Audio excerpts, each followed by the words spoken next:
This chilly, late October day was perfect for a hike. Maggie's friend grew up on a farm, and the trails in the back half would be beautiful this time of year. Cutting through the unmowed fields, she made her way into the brightly colored tree line. Once she crossed into the shade of the trees, a shadowed silence began to fall.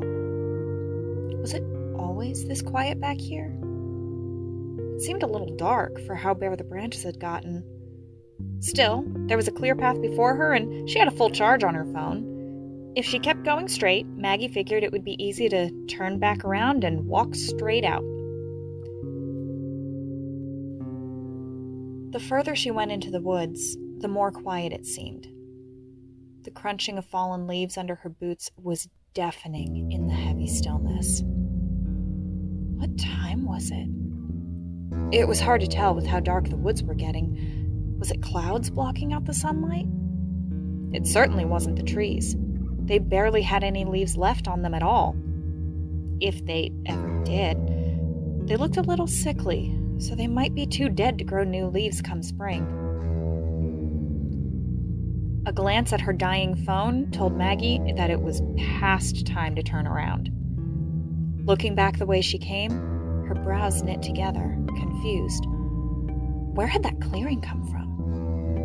It hadn't been there when she came in, but at least the sun seemed to be breaking through the clouds now.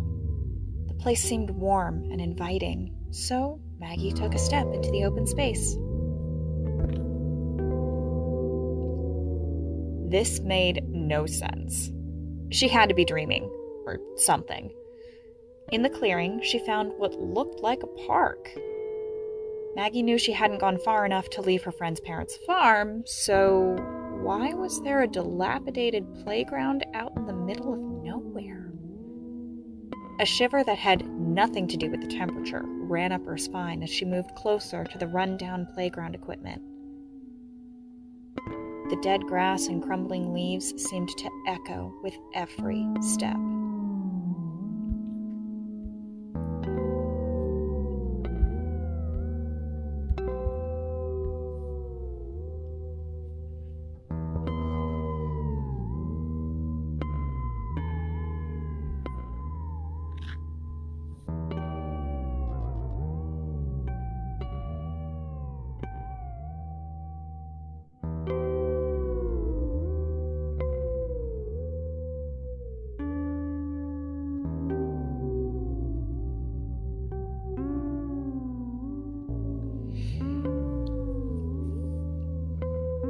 This had to have been here for decades. The merry-go-round was all rusted and hanging to one side. Its center pole had a smiling clown face, but the paint was peeling off in large flakes, and spiderweb cracks crisscrossed the blank, unseeing eyes.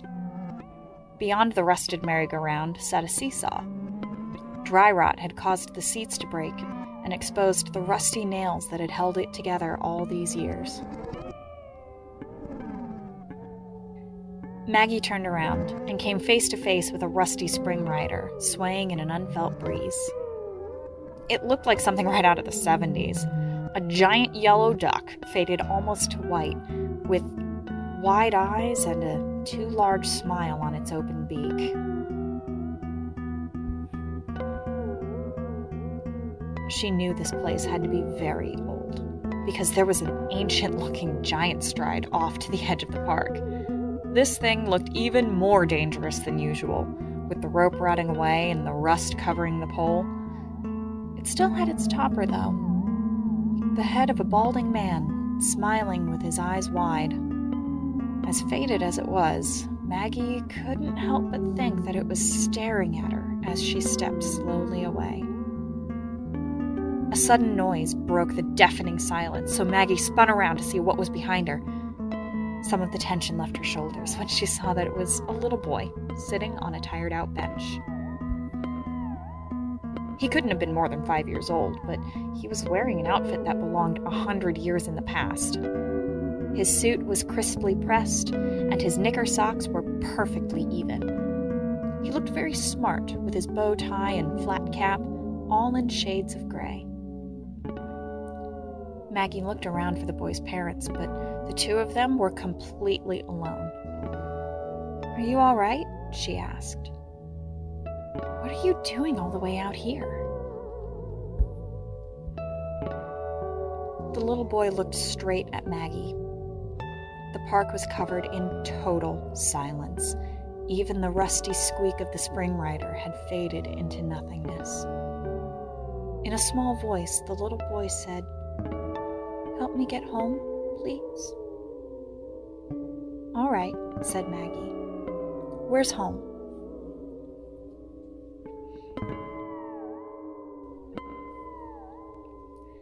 She tried to step forward to take hold of the boy's hand, but her feet wouldn't move. She tried to reach for the phone in her pocket, but her arms were frozen still. That heavy silence fell over her and stole away her voice. The last sound in the clearing was the echoing of a little boy's laughter. An early November snow dusted the driveway of the remote farm as Inspector Jones pulled in. Maggie's missing person case file was locked securely in his briefcase, but he really didn't need to reference it. There wasn't much to go on, so he had the sparse details committed to memory. If Maggie's friend was to be believed, she'd paid a visit here the day she disappeared. Turns out, the friend was right. The inspector retraced Maggie's steps, heading deep into the too quiet woods. Shouldn't there be birds or something out here? This was when squirrels were running around hiding acorns or something, right? Where were they? Just as he was beginning to think this was a lost cause, he stumbled across a brightly lit clearing. Since when was there a park this far out? He'd lived here all his life and never heard of this place. Wandering around the park, he took in the merry-go-round, the spring rider, and the giant stride. A set of monkey bars caught his eye, so he took a closer look. Even without the rust, there was no way a child would be able to navigate this oval-shaped monstrosity. He followed it around, tracing the path underneath the bars until he came to the end. Like all of the broken-down equipment in the park, this one was decorated with a figure. There, at the end of the monkey bar run, was a face that chilled Inspector Jones. He fumbled in his pocket for the photo from his case file and held it next to the peeling, faded figurehead.